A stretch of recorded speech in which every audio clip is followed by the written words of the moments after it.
the update from you. I'll make my remarks very brief, and I do have a motion, but I think it's unfortunate when witnesses decline. Sorry, Chair. Point of order, Mr. Nader. Yes, Ms. Thanks, Chair. Sorry, my apologies if I haven't kept up with the notes here, but I realized that in our notice of meeting, we're supposed to be in camera, but I noticed that we're not in camera. Can you just explain that real quick? I'll have the clerk explain that. I believe the line is in camera for the in-camera business, but perhaps I'll have the clerk speak to that since I don't have the notice right in front of me. The notice was redistributed this afternoon and published to the website. The top header indicates that it's webcast for the first portion, and we'll be moving in camera for the second portion. Thank you. Mr. Nader, you have the floor. Thank you, Chair.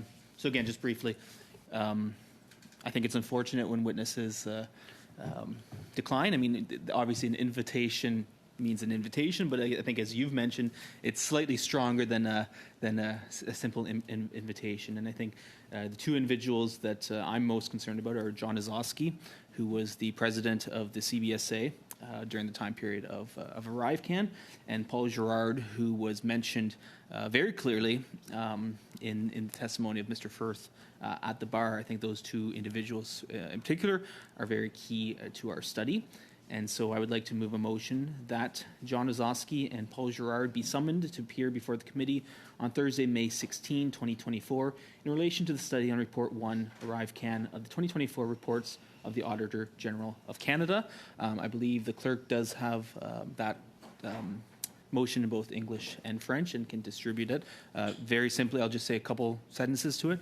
I think when we have key witnesses who are refusing to come, that have key testimony related to this study, they ought to be required their attendance. And I think I would have hoped, frankly, that Mr. Firth's testimony at the bar might have been a cautionary tale to those who would rather decline the authority of Parliament. But I think that at this point we have to move to a summons for those two individuals. And I will leave my comments there, Chair, because I don't want to eat up any more time of this committee. Thank you, Chair. Thank you. I've checked my email and I see that motion has been sent out. I'll recognize. Just give me 1 second. I'm just going to say a couple things off the top. Mr. Nader, I do note in your motion that you're giving it a 1 week. That is fine. In fact, I have just so folks don't begin to go down the path and debate the timing. It is my intention to have a meeting next Thursday anyway with this committee, with witnesses that have already been agreed to by the committee. So. Regardless of what happens to this motion, we will be meeting next Thursday at 10 in the morning with witnesses. That notice we sent to you once the witnesses are confirmed, and I have the paperwork in, and we're working on that right now. So, without further ado, Ms. Shanahan, you have the floor. And Mr. Desjardins, I do see your hand up, and I'll go to you next. Yes, Ms. Shanahan.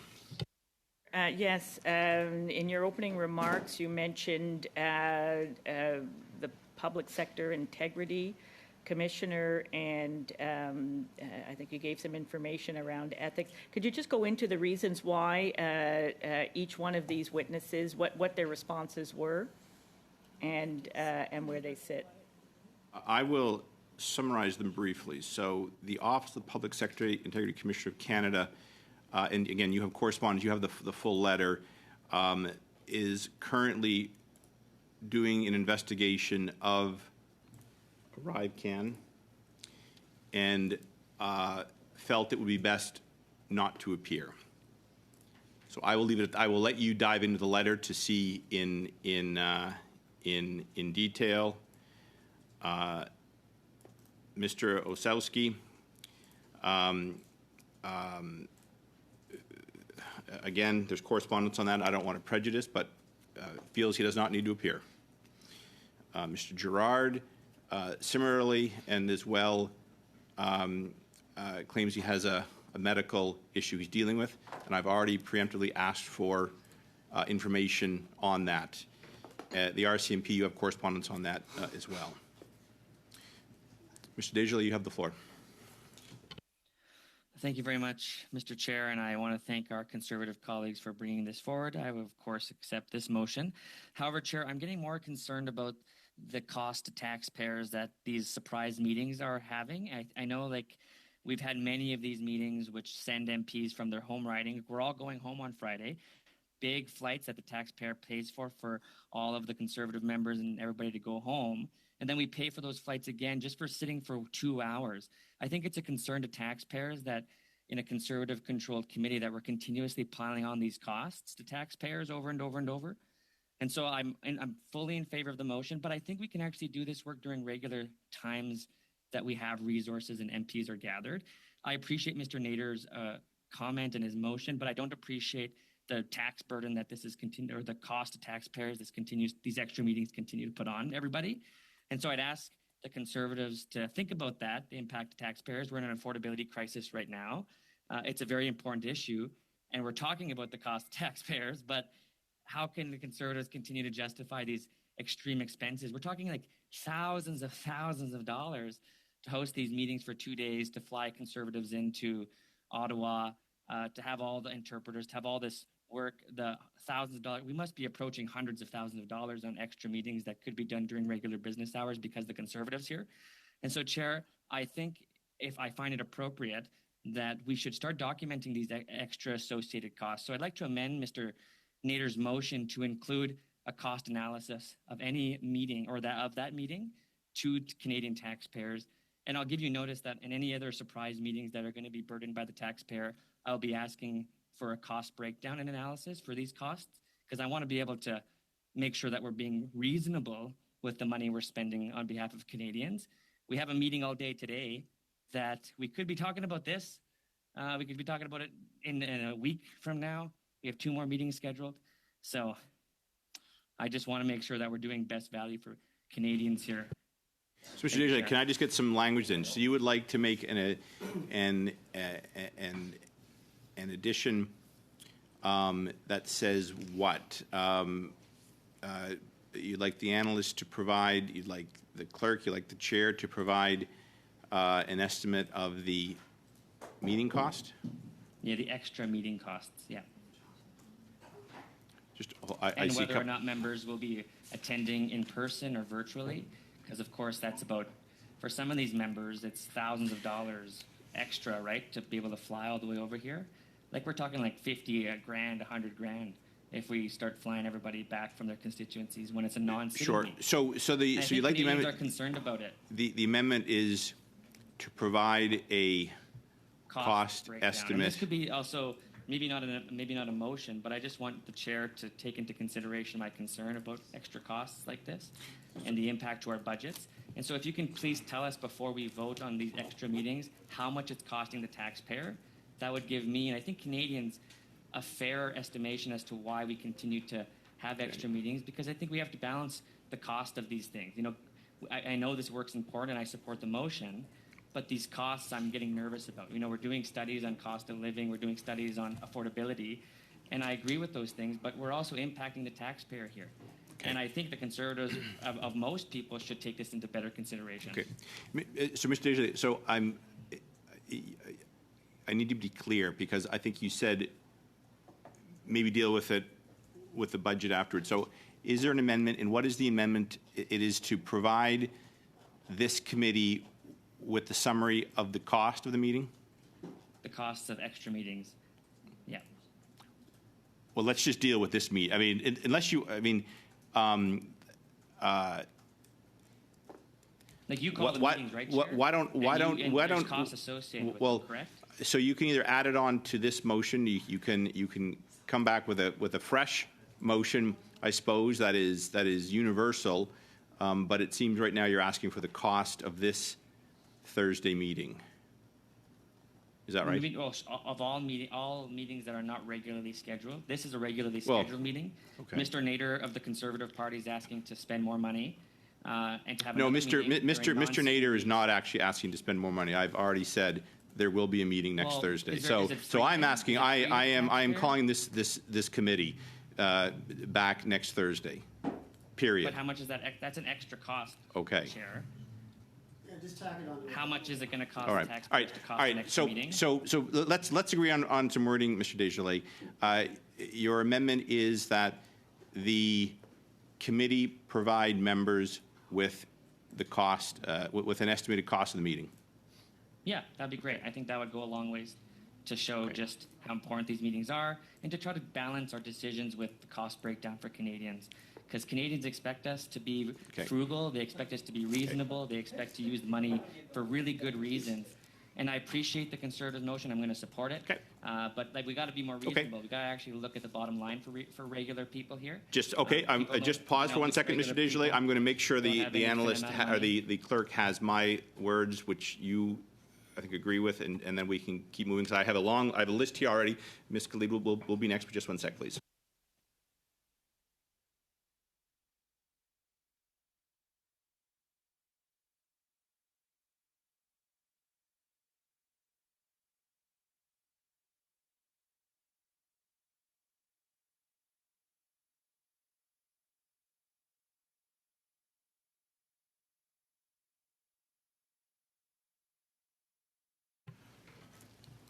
All right. Ms. Khalid, you have the floor. Thank you. Thank you very much, Chair. And I say we are now debating the amendment. Pardon me. And that's exactly what I was going to talk about, Mr. Chair. I appreciate you preempting me.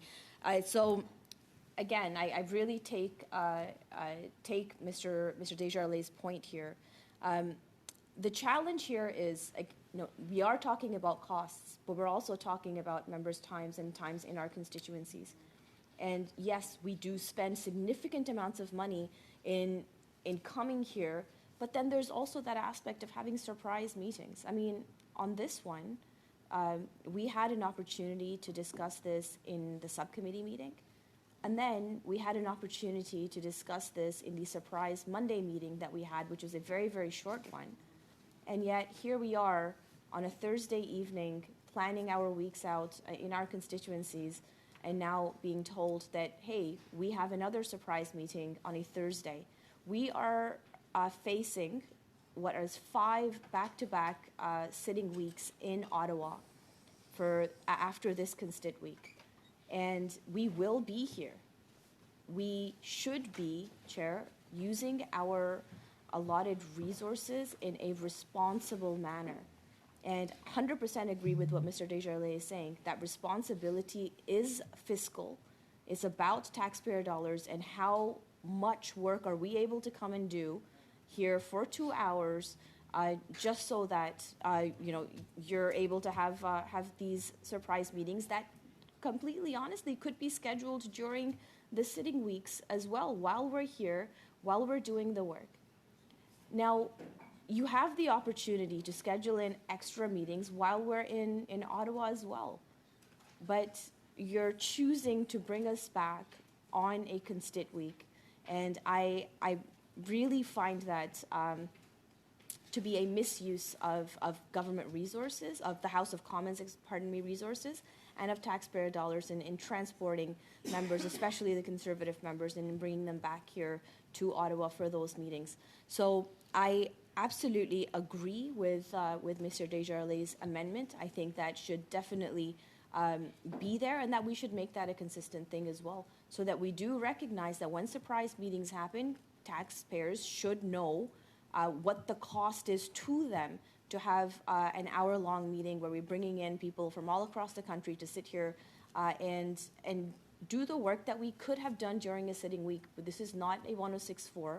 This is a meeting called by you at your discretion, Chair, and I completely respect your discretion. I would appreciate if you could be a little bit more judicious with taxpayer dollars in the discretion that you're taking to call meetings, and especially on a surprise. And I've said this time and time again, Chair, can we please be a little bit more collaborative when we're scheduling meetings? Can we please be a little bit more efficient while we're here in Ottawa to get that work done? You called a surprise meeting for Monday afternoon. It was a very, very short one. It used government House of Commons resources. And yet here we are dealing with another surprise meeting. So I will lay that there, and I'm absolutely in support of Mr. Desjardins' motion. Thank you. Thank you. I will turn to, let me just, so we don't keep bringing it up, I will just gently, these witnesses, their refusal was not known to me Monday. This has happened over the course of this week. And I believe the clerk's been sending the correspondence to you as we've received it and as we've, right away, if it came in both official languages or as soon as possible, once it was translated. I've addressed the issue of trying to get additional resources during the weeks. It is very, very difficult. I'll say nothing more on that because I don't want to become part of the debate here. I do see you're on the list, Ms. Shannon. Mr. Stewart, you have the floor. Oh, well, you were both, so I have you 1 and 2. So, Mr. Nader, you go ahead. Go ahead. Very briefly, Chair, and actually I was going to make the point that resources during sitting weeks are actually incredibly difficult to come by. We've seen committee meetings having to be canceled because of lengthy committee meetings in other committees, so it is difficult to make that. So I will make that point first. We all have things we need to do in our ridings, and there's no question about that, and it is a challenge. That said, we are parliamentarians, we are legislators, so committee business, committee work is a key part of our job. We do have the option of hybrid sittings for those who prefer not to. And then I would just say briefly to Mr. Desjardins' point about the cost, I would just indicate that I would hope that the cost analysis are the incremental costs of an additional meeting, not the costs that would already be baked in that would occur whether this House is sitting or not, or whether the House is sitting on a break week or not. Obviously, some costs are borne by each of our individual MOBs, some costs are borne by our TSEAs. So obviously, I would be looking for that for the incremental costs that would be to the additional a meeting on a break week. So that's all I'm going to say. I really don't want to waste too much time of the committee's work here. Thank you. Now, Mr. Stewart, do you wish to speak? Yes, that's pardon, you have the floor. I can yes. just. Yeah. I guess what I was going to say earlier, I agree with Mr. Nader on the incremental part, and I think it's unfortunate, for all of us when people at the last minute decide that they don't want to show up to committee. It causes clerks, analysts, chairs. It causes disruption in all of our lives, and for that matter, one of the things that I think I would say is, this is a very unique project. We know that it's cost over $60 million, and we know that some of the individuals that are declining our invitations to come here, we know that they were specifically named in documentation and that essentially were believed to have aided GC Strategies in receiving these big scandalous contracts. So as a committee member, regardless of which party affiliation we have here today, it's very important that we get to the bottom of where that money went to and how it was achieved.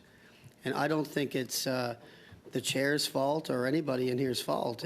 People simply don't want to show up because they've been named, and that's too bad. We have a role to play to keep people accountable, and that shouldn't be any different for them. And that's what I have to say. Thank you. I have Mr. Desjardins, then Ms. Shanahan, puis après ça, Madame Gaudreau. Mr. Desjardins, you have the floor. Thank you very much, Mr. Chair. I agree. ArriveCan's been brutal. Since 2011, $1 billion of contracts, according to the most recent supply from our request for information. Since 2011, that's Conservatives and that's Liberals.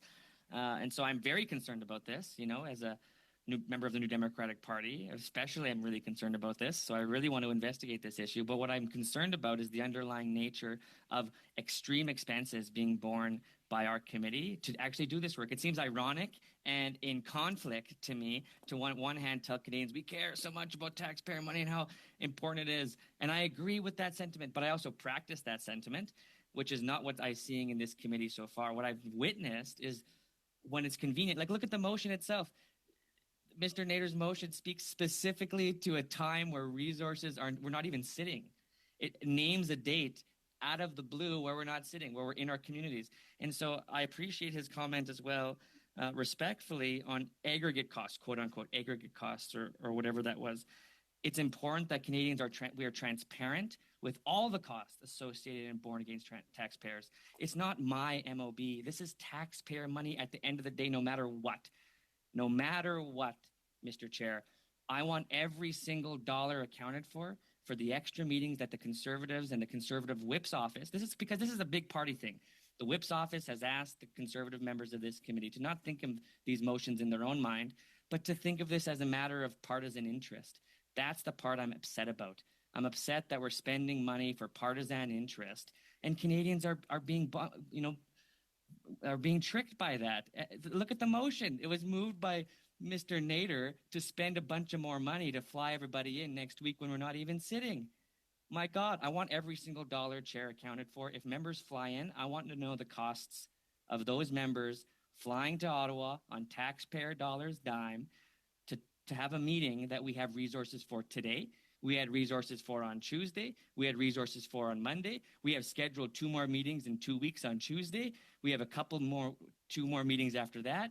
The week after that, we have 2 more regularly scheduled meetings. The week after that, we have 2 more scheduled meetings. The week after that, Mr. Chair, we have 2 more scheduled meetings. Actually, I missed one. The week after that, we have 2 more scheduled meetings. Canadians are fed up with this, Mr. Chair. They're fed up listening to parliamentarians spend all their money because the Conservatives' Whip's office really wants that. Shame. It's a shame that you're spending money and playing games with Canadian taxpayers' dollars. Come on, guys. Let's get serious here. Honestly. And I'm trying to work across the aisle here to actually get value for Canadians. Mr. Chair, I hope you can take this seriously. I'm honest about this. Stop spending a bunch of money. You know what? We have all these meetings. We have all these meetings. We have over a dozen meetings scheduled. They have on our calendar. They're all empty right now. Half of them are empty meetings. Let's schedule one of those. Mr. Nader, I'm happy to support your motion, but please think about the Canadian taxpayers. It's serious, this stuff. Thank you, Mr. Desjardins. Ms. Shanahan, you have the floor. And I have to thank Mr. Desjardins for this amendment, because I don't think it's lost on us. We're public accounts. We rail against government departments week in, week out for accountability and how they spend their money and making better choices, et cetera, et cetera. And here we are in a situation, it's not the first time, it's not the second time, it's multiple times now that we've, I think, up until a certain point, we're working together to either through the subcommittee or the committee to come to ground on our calendar, on how work would be allocated out. I think this is something like, we're talking about on ArriveCan, something like 15 meetings and counting, over 65 witnesses. I have the calendar, which I asked for this Monday, and I was very happy to see it and thinking, oh, we're going to have new reports from the Auditor General. We're going to be able to deal with those reports, hopefully, but certainly looking forward to actually getting some reports out the door, and that's not happening. So I am definitely supportive of this amendment. I think that the public needs to know. I think public accounts needs to be transparent and say exactly how much it costs. And I think it's going to shed some light on some of the other work or some of the mismanagement, let's say, of committee work that we can be seeing across Parliament. I think Canadians would be very surprised, and certainly the duplication of work, because when I see the list of witnesses, and thank you for giving us a summary of why I was like, why were we calling these witnesses when Ethics Committee is running its own studies, so that would be the Integrity Commissioner and the Ethics Commissioner. And how is it? I mean, I don't see the letter from Paul Girard. You said it had to do with medical information. Maybe it's in translation, but then how is Mr. Nader able to make a motion? How is it that some members here have privileged information before other members? So it's very concerning. And again, I, for one, certainly support the amendment that's been brought to this motion. Merci beaucoup. Puis suivant, la députée Gaudreau. Thank you, Ms. Gaudreau. Microphone, please. On the sub-amendment, taxpayers have a right to know where their money is going. They're probably wondering if there's going to be a vote on this, because then they'll have to think about the time that is taken up in committee on that, the time taken up on obstruction, on dilatory actions. I'm not a big fan of filibustering and partisanship. If we're in agreement, let's vote. We'll have a result, whatever that result is. So when it comes to witnesses who don't want to show up, suddenly there's a scandal. I think, honestly, we could be done with this motion within about 5 minutes. I'm here to look at these reports and to move forward. When you keep repeating yourselves, that costs money too. Thank you. And to say something, and then, okay. Thank you, Mr. Chair. Once again, it seems that ArriveCan is causing some random health problems amongst some of the most unruly, uncooperative, and disruptive witnesses who clearly don't want to be held accountable by this committee. I think the few dollars that we spend on behalf of the taxpayer to find out why $60-some million of their money disrupted their lives while people got contracts from the very people that are declining their invitations, I think it speaks volumes. So again, I'll support the motion as long as it's incremental, as Nader said, but I want to repeat this again. These are unruly witnesses, and there's a very good reason that they're declining our invitation, because they're guilty of something. Just and one everybody second, knows Mr. Stewart, I have a point of order. Yeah, I'd just like to hear Mr. Stewart on the No, amendment. you can add yourself to this. That's not a point of order, asking for a point of relevance. clarification. Oh, relevance. You Oh, made that's it very different. Oh, clear. okay. You made it very clear that we were to speak on the amendment. Pardon me. Pardon me. I thought you were looking to ask a question of Mr. Stewart. Mr. Stewart, are you? I think you're done. I'm going to move to. I think I was to- building some statement around my support of the amendment, so long as it tends to the incremental aspect that Mr. Nader put forth. Well, look, I am. The motion is clear, and I will be. I see Mr. Desjardins. The motion is clear, or pardon me. The amendment to the motion is clear, and the analysts will do their job without further guidance, unless they come back to us and seek it. But I am not. I will not be dictating to them based on the transcript. They can refer to this, and if the questions, they'll come back to us. How does that sound? Yes, sir. Thank you, Mr. William. Pardon me, Mr. Desjardins. Pardon me, Mr. Desjardins. I thought your hand was up from before. Mr. Desjardins had his hand up. So let me turn to Mr. Desjardins, and I'll come back to you. Yes, Mr. Desjardins. No, thank you very much, Mr. Chair. I'm opposed to this idea of an incremental cost to try to find a way to hide public tax dollar expenditure just because the Conservatives want a trip to Ottawa on a week we're not in Ottawa. I'm opposed to that.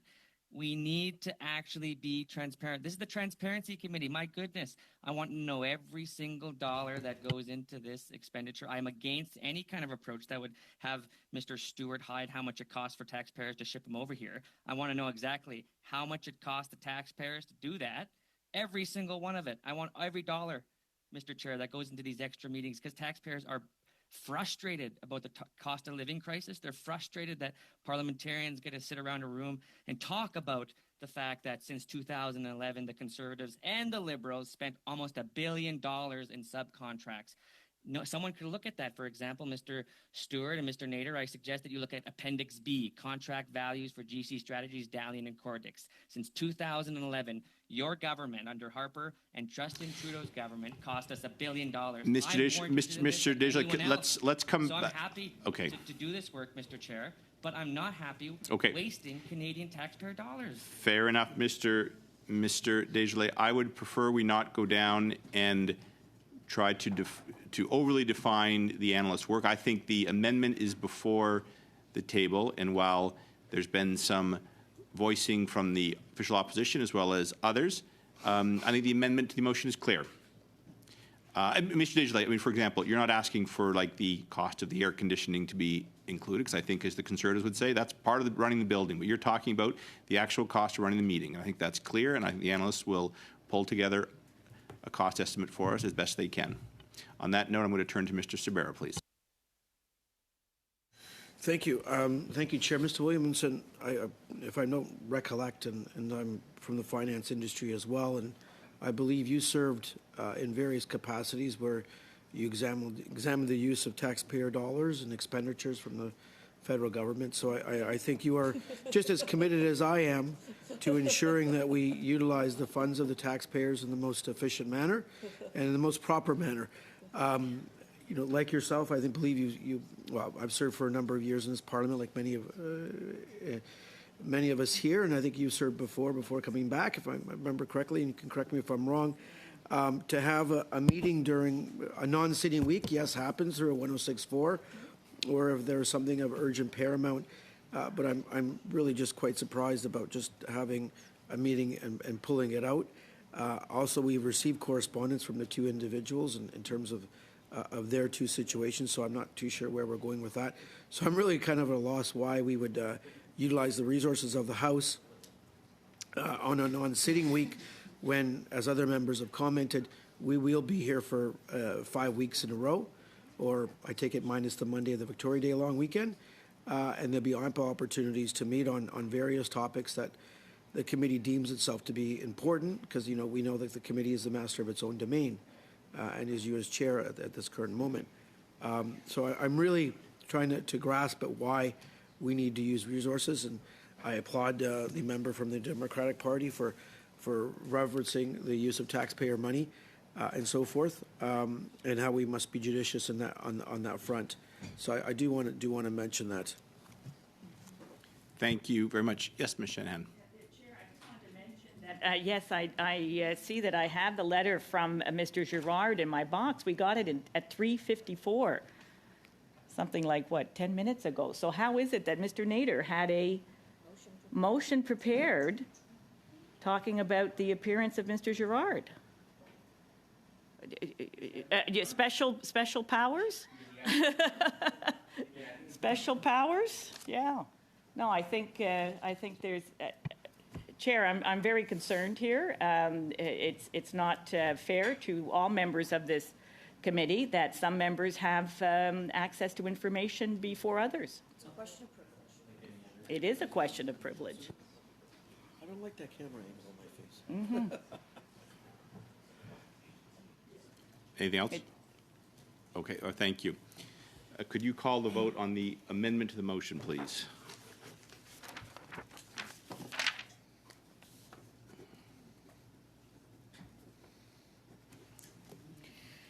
Shall the amendment proposed by Mr. Desjardins carry?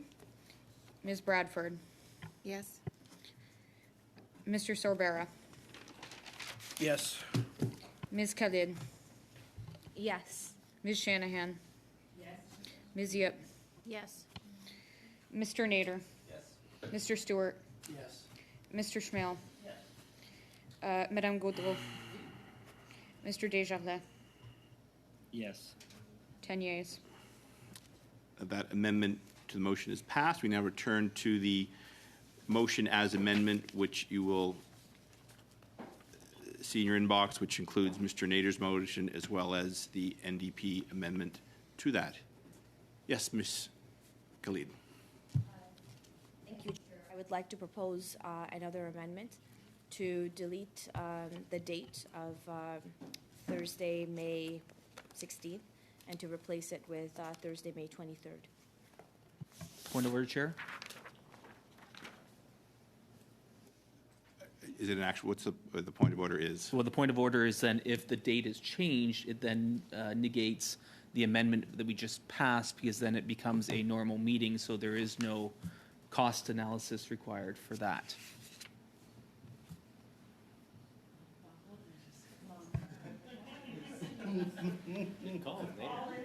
Wow, I agree with that. Good job, Terminator. Did the Conservatives say there's no cost to that one?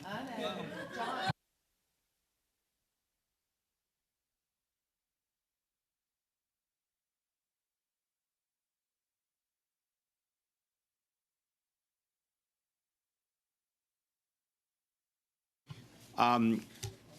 So Well, Mr. Nader does raise an interesting point. The amendment will stand at the risk of bumping the the meeting we currently have scheduled for the 23rd is the Canadian Net Zero Emissions Accountability. So you are kind of addressing one of the challenges the chair has. Pardon me? Transport. Oh, pardon me. It bumps the likely or the proposed scheduling of the auditor's report on transportation corridors, which is currently scheduled for the 23rd. I suppose in doing this, the member is kind of pointing out one of the challenges I have. We only have so much space, so if you prefer to do this, if you prefer to have not one meeting with witnesses but two we can do that, but it's going to move others down or off the agenda at least until the summer. So that is the amendment. That is the amendment to change the date to June 23rd. Pardon me, May 23rd. But it will impact on another study that the government had requested. Yes. My apologies, I had an outdated version of the work plan. If it's okay with you, I'd like to change the 23rd to perhaps the 28th or the 30th.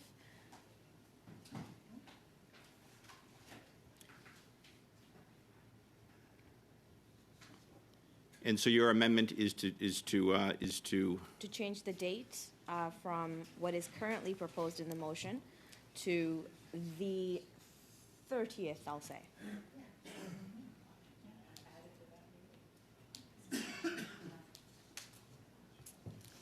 So are you proposing a buy or a date? Pardon? Are you proposing a buy, like buy? No, I'm proposing it for that date. I'm proposing it for that date. Which one? May 30th. May 30.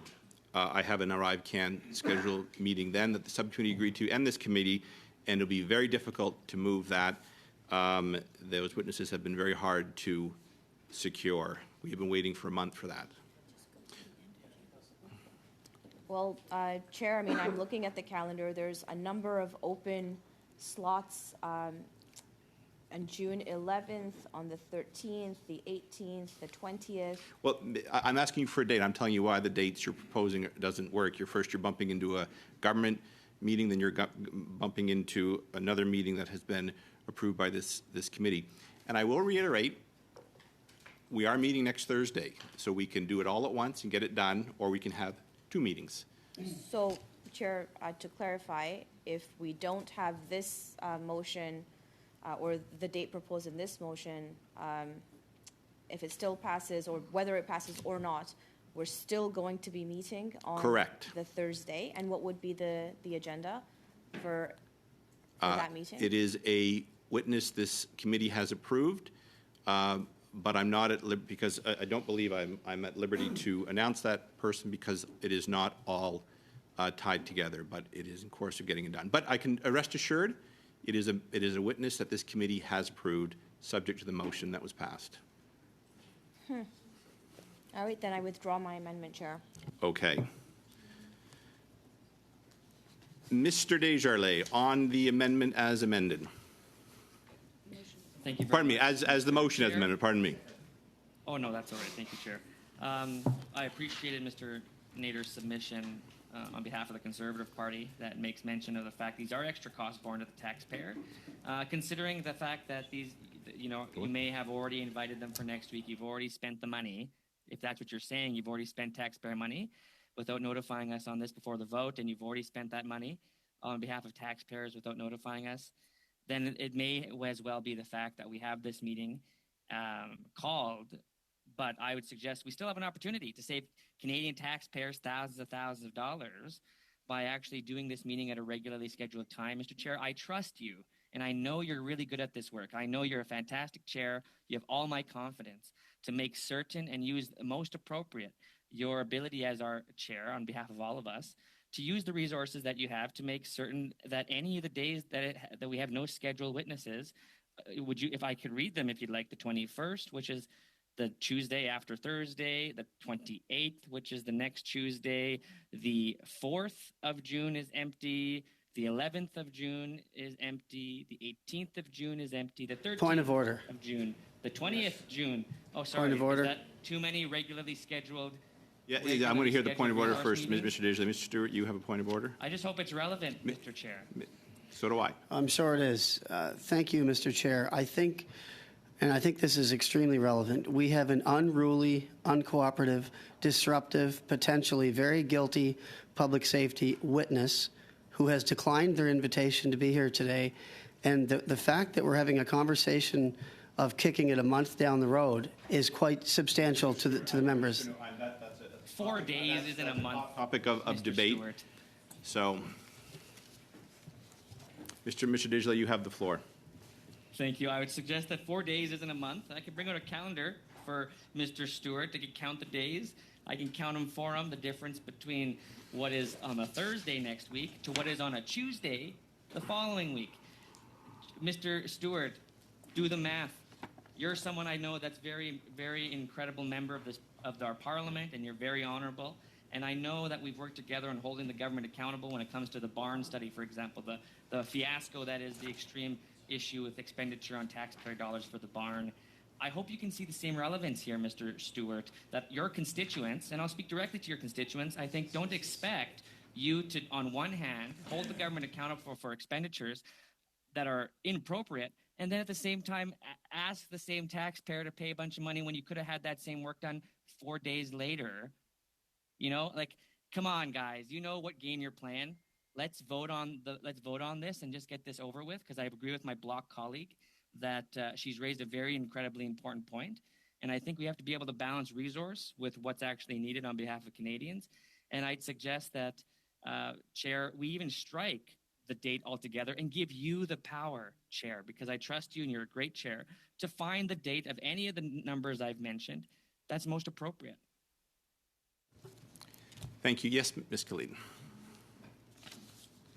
Thank you very much, Chair. And given that there were obviously an uneven distribution of knowledge in this committee, where clearly Conservative members had access to information before any other members had access to information on this, and came prepared with a motion, came prepared with a meeting already scheduled, I would really agree with Mr. Desjardins on this, to amend the motion as it is, to strike the date from it and to replace it with on any sitting week before the end of this session.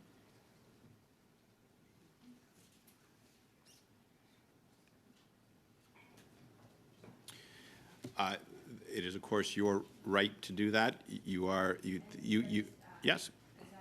As I'm speaking on this, it is also possible, like if you've invited somebody for the Thursday of a Constit week, you are able to move that witness to any of the other open slots that we have from now until the end of June also. I don't think that we need to go through all of that trouble. And as Mr. Desjardins outlined, to go through that just for 4 days, it really doesn't make sense to me. And I'm hearing from my colleagues as well that it is quite perplexing as to why we're doing this. So I would move that amendment to strike out the date and to replace it with any sitting date from now until the end of this session. So let me just delicately comment, because both you and Mr. Desjardins mentioned it. I think you're overstating the days that are open. June 4th, there is in fact an Auditor General will be tabling 3 reports, which is why I've been both working to try to get reports done line by line and to free space in June for those 3 audit reports. This is where the committee both kind of pulls and pushes at the same time, wanting kind of maximum meetings on studies is what we have to catch up line by line, but also rejecting recess sittings and now potentially turning what I viewed as 1 meeting into 2. which is the committee's right to do. So I will say this. If this motion passes, it will certainly, I'll find space for it, but it will be at the expense of one of the meetings that are currently scheduled. And we'll still be here Thursday next week. So this to me, this is well within the committee's right to decide and to dictate to the chair. I do find it unnecessary because it means having not one meeting with individuals, but two. So on that note, it is your choice how we proceed. But your amendment is to strike the date altogether and to have these two members not sit in a recess week.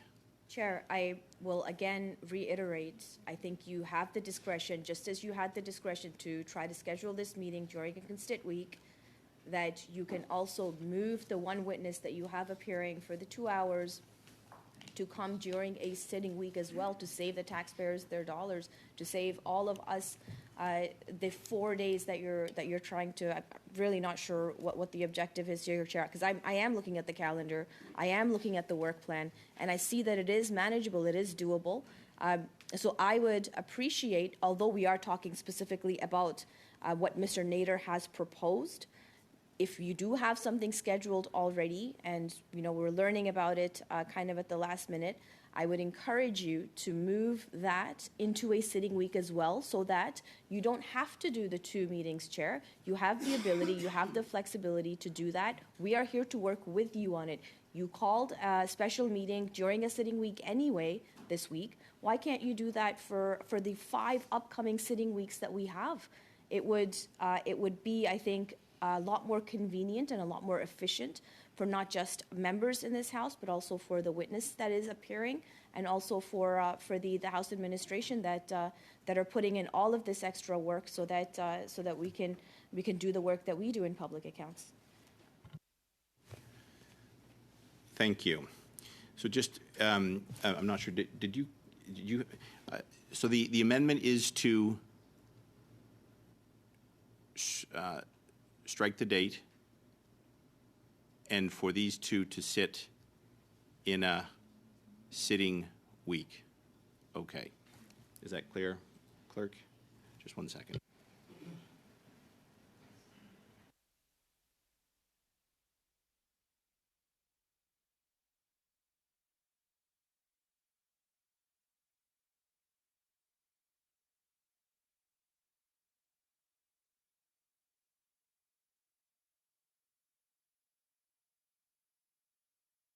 So I'm going to have to suspend for a few minutes because we're looking for some procedural guidance here.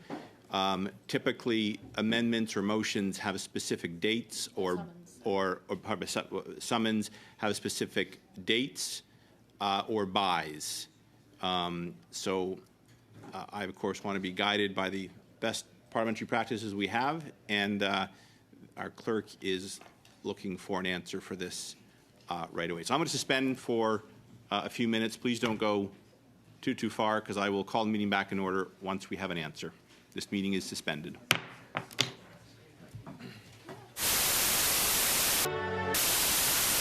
We take their seats again. In consultation with the clerk, I'm going to move your amendment out of order, Ms. Khalid. The reason being, committee exercises its powers by adopting a motion to summon one or more individuals to appear before it at a set date and time. And what you propose does not do that. I'll recognize Mr. Desjardins. So we're back to debating the motion as amended by you, sir. Over to you. Thank you very much, Mr. Chair. In consideration of the schedule, looking at the 21st, where we have spring cleaning, which I know is probably not nearly as important as the work of ArriveCan. I suggest that we actually move that meeting to the 4 days from the date to which Mr. Nader moved to summon them on a non-sitting week. That would cost taxpayers thousands of dollars to ship Conservatives back to Ottawa at the taxpayers' expense. Instead of doing that, I suggest that the regularly scheduled meeting we have, where we'll all be sitting, will be Tuesday, May 21st. It's a reasonable date. It saves the taxpayer thousands of dollars that they don't have to send Conservatives to sit in Ottawa for the 2 hours for.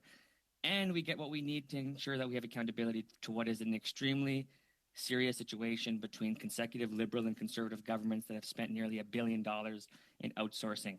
So I think it's reasonable to suggest, Mr. Chair, that the 4 days past the date to which Mr. Nader's made recommendation is soon enough to actually have the level of work that we need to be done, and it's a free day. And so I'm happy to do that in cooperation with my honourable colleagues. I can assure you the analysts do not view that as a free date because, as you know, we spend time following up on departments. Having said that, we can move anything the committee decides. I see Mr. Nader, and after that, Ms. Khalid. Mr. Nader, you have the floor, please. You, Chair. I guess then we'll have 2 ArriveCan meetings. We'll have a meeting next Thursday with the witnesses that are already confirmed for that day, and we'll have another ArriveCan meeting on the following Tuesday on Sorry, point of order, Chair? Did Mr. Nader just confirm that there's a meeting that you've already declared before this motion's even passed? Mr. Desjardins, at the top of the meeting, to bring things into focus, I said I'm working with the clerk right now to have a meeting next Thursday. Regardless of how this motion, whether it's approved or rejected, there is going to be a meeting next Thursday at 10 a.m. Happening. So if the committee decides to break it up, I'm trying to be efficient here with witnesses as possible to have a. So you've already spent the money. Is that what you're saying? I'm curious about the money. Sure. Who's spending the money? Who spent the money? Did you spend the money? And if you spent the money already, because right. Mr. Nader. Anyway, you had a point of clarification. I'll come back to you, Mr. Nader. You have the floor. Thank you, Chair. Yeah, I mean, obviously, as you mentioned at the top, you had scheduled a meeting for next Thursday with the witness that you've already confirmed. This was going to be more efficient to have these 2 called for that date. I think that's the most efficient option. I jump in my little Hyundai Elantra and get here. I don't fly across the country. That's the option. It's also the Zoom option for those who would rather do that. I think this is about accountability. Taxpayers expect us to do the work 365 days of the year often, and whether that happens when the House of Commons is in session. And again, go back to the fact that additional resources, whether it's interpreters or House staff, are available more easily on weeks when the House of Commons is not sitting. We've seen meetings canceled on a number of occasions when the House is sitting because of the extreme demand on staff. So. I think it makes sense to do it if there's going to be a meeting anyway. Make sure we get it all done at once. Thank you, Chair. Thank you. Ms. Khalid, you have the floor again. Mr. Chair, I appreciate that. I just wanted to confirm something. I know that you are going to get back to Mr. Desjardins, but you said that there's been no witness confirmed. You're going to have the meeting on this Constit week regardless.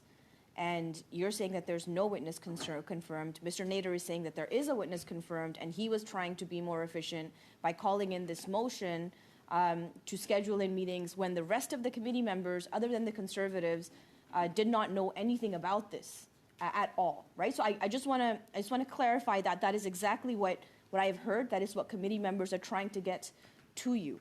And I want to add to that, Chair.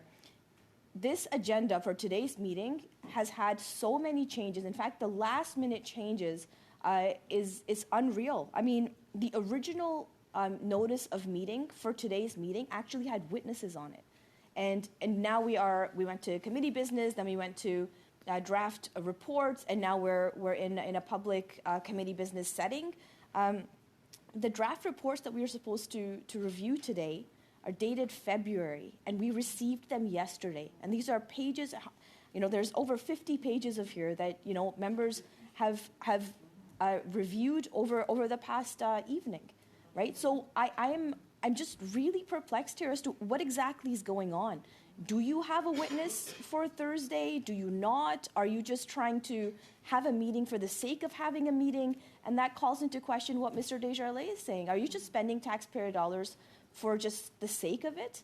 And why can't we be more efficient in how we're scheduling these meetings and how we keep moving things around to quite honestly, the way that it seems like with the 15 Arrive Can meetings and all of these others that we've had, 7 during Constit weeks, I'm trying to understand, like, you know, as a chair, I thought that we're in a public accounts committee. We're trying to do the nonpartisan thing and really make sure that we are being fiscally responsible in how the government spends money, working with the Auditor General, working with all members of this committee. So what exactly is happening, and why is it, Chair, that certain members of the committee have information before other members of the committee? Why are we waiting constantly? Why are we continuing to, at the very, very last minute, have to change our plans as to how things are going to progress? And I'm not sure if it's at your whim or the whim of your whip or what's happening here, but I really would prefer some clarification here, Chair.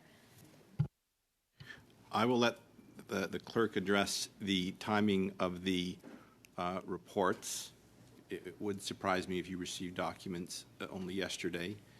I will let the clerk, if she's able, just touch on the witnesses that were previously in this slot. I will just remind everyone that at the very top, I said there would be a meeting Thursday. I have secured a understanding with a witness that was approved by this committee. I do not have the papers for that yet, so I'm not in a position to announce it, as the clerk has previously. Just like these calendars are all confidential. Because we're adults, because we can talk about things that we can keep confidential. But I said that right off the top. So Mr. Nader is just repeating what I said. So that's where that came from. I said it right off the top to help focus attention. So, Mr. Desjardins, you have the floor. Oh, no, sorry. I was going to give the clerk a chance to speak. Pardon me. Oh, Madam sorry, Clerk. Chair. Yes, pardon me. So in regards to the notice of meeting, it was originally published on Tuesday at 5:59 p.m. with the 3 draft reports on it. Any indication for witnesses would have originally been on a draft calendar that was shared to the committee. In regards to reports 7 and 8, they were only distributed yesterday. That was an oversight on my end. Because of the reports, we wanted to make sure that we were studying them soon before distributing them to ensure that members had them readily available. Of course, this was an oversight on my end, and for that I apologize. Thank you. Thank you. Mr. Desjardins, you have the floor. Thank you, Clerk, for that. I really do appreciate your apology, and it's a level of accountability that I think we can all learn from in this committee when being accountable to our actions. And I particularly think, Mr. Chair, that you've already done the action of spending taxpayer dollars. You've already asked us to come to committee during a non-sitting week. And it's a conservative control committee. I understand this is a conservative control committee. They get to spend how much money you want. And so I feel I'm outnumbered and outgunned here. And so for those reasons, I guess I'll have to submit, as well as taxpayers, to the Conservatives' demand to continuously spend their money. I don't see the logic in it, trying to investigate $60 million and spending $60 million to do it. Doesn't make sense to me, doesn't make sense to Canadians. But I'm happy to have the meeting, since it sounds like, Mr. Chair, if you can't confirm, you've already spent the money. The money's been spent for next week. We got to have that meeting no matter what. So I'd say let's just call a vote. But I really do think my amendment to the motion is a good one, and it should have us reflect on the kinds of ways we're spending taxpayer dollars, particularly in this Conservative Control Committee. So I'm happy with going forward, Chair, with next week. You've already spent the money. Let's do the meeting, but let's really be serious about this going forward. Let's be serious about how much it costs to have these meetings for taxpayers. Thank you. Suivant. Premièrement, je suis la dernière en liste. First of all, am I the last on the list? Well, that can change. I'll be quick because we have 45 minutes left and we're trying to focus on what the nub of what we're looking for is. It's accountability, it's shedding light on what's happening. So I would say, as other colleagues have said, think about the taxpayers who are watching. They might not be that numerous, but they're there. I think we're ready for a vote, and we can try to drop some of the partisanship that's seizing the opportunity to make partisan points. We can be constructive, and we can look at these reports that have been around since February. I hope we can move forward.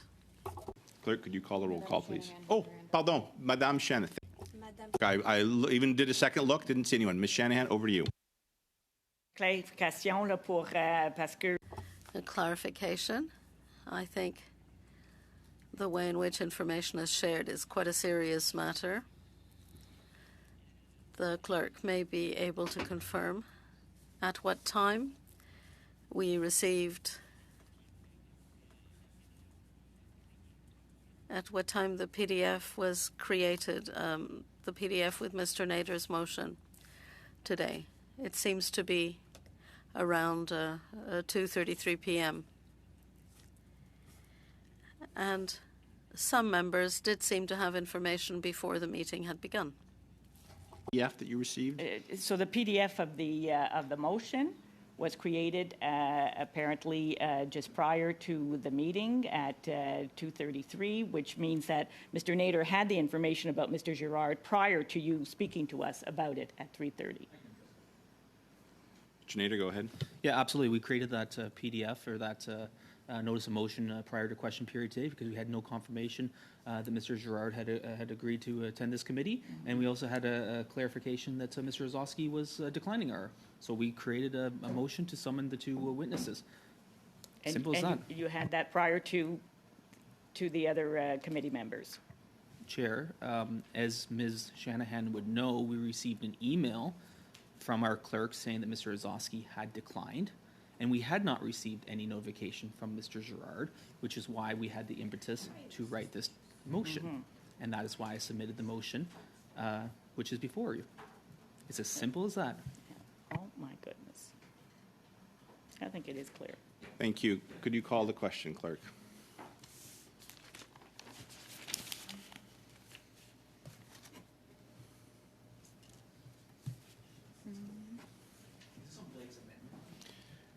No, Blake's amendment passed. This is the actual motion as, why don't I read it? Je vais lire. Pardon. Okay.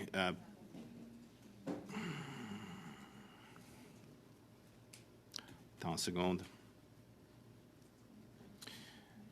Actually, I'll have the clerk read it, s'il vous plaît. Yes, you're...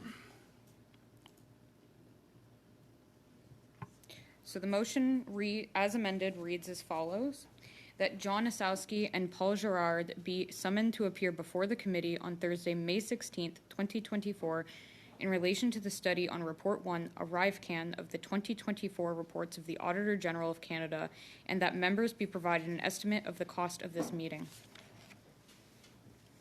Very good. Allez-y, s'il vous plaît. Shall the motion of Mr. Nader, as amended, be adopted? Ms. Bradford. Yes. Ms. Khalid. Yes. Ms. Shanahan. Yes. Mr. Sorbera. Yes. Ms. Yip. Yes. Mr. Nader. Yes. Mr. Stewart. Yes. Mr. Schmale. Yes. Madame Gaudreau. Monsieur Desjardins. Yes. 10 yeas. That is passed. I'm going to just raise the next point. I'll look for comments, and if I don't receive it, I will, of course, move us into camera. As previously mentioned, Minister Haiju has declined to appear to discuss Report 3, Housing in First Nations Communities. Just wanted to bring that to everyone's attention. And I see Mr. Desjardins has his hand up, so I'll turn things over to you, Mr. Desjardins. Thank you very much, Mr. Chair, and I want to thank all members of our committee for your support in this motion. It was meaningful for me and meaningful to First Nations across our country to see support and unanimous support across party lines, to see the minister invited to be accountable for what is a very serious and sad and deplorable state that's facing my relatives and First Nations across the country. It's been no secret. Auditor General after Auditor General after Auditor General has said this is beyond unacceptable. We know that there are still boil water advisories. We know from the Auditor General herself that nothing is being done to address more seriously the issue of who is accountable for these immense failures. Absent of the courts, this has been something that our political entities for decades and decades have not contributed fair value towards. Mr. Chair, I seek your advice in this regard. I understand that a minister may not appear to be held accountable on this committee. It breaks my heart, and I think it certainly will for the First Nations I've spoken to, including that of Treaty 6, who was hoping to hear from the minister themselves as to why she wasn't going to be present and how she was going to implement an action plan to see the very serious issues presented in the Auditor General's report taken seriously. And so I believe we cannot summon a minister. We can only invite them. I'm troubled by this because we've now issued an invitation. And so is there any other mechanism, Chair, that you are aware of to which we can summon a minister or even a deputy minister, I suppose, or someone to be held accountable that represents the government or Indigenous Services Canada to actually come to speak to us and our representatives that we've invited, like the Grand Chief from Treaty 6, to be held accountable for the conditions in his communities? Mr. Desjardins, I have a few thoughts on it that I've raised with the clerk, but I'd like to hear a few more comments from the floor, if you don't mind. I see Mr. Schmale would like to address us. So Mr. Schmale, and I'm looking for others, is also you have the floor, sir, Mr. Schmale. Thank you, Chair. I appreciate this opportunity to speak on this, and I am quite happy that the NDP now is seeing that there needs to be respect for taxpayer dollars. And our previous conversation enlightens me the fact that they Point of order, do Chair? care about that. I thought we were talking about First Nations housing, and that was my first comment. Former motion. Yeah, thank you, Mr. Desjardins. That's I often allow all members a little drive-by, and all members take them. So, Mr. Schmale, you have the floor, please. He's getting to his main point. I can tell, Mr. Desjardins. Thank you. And just a half second later, I was going to say I support Mr. Desjardins' concern and absolute shock that the Minister of Indigenous Services has refused to come to this committee and speak about the horrible conditions that Indigenous communities face on community for housing. I should also point out, as the Vice Chair for the Indigenous and Northern Affairs Committee, Minister Hajdu has actually declined our invitations to attend. In fact, there were multiple invites to that minister. Even she was even invited to come to the committee to talk about the supplemental estimate Bs. She has yet to come to that committee to talk about the Sup B.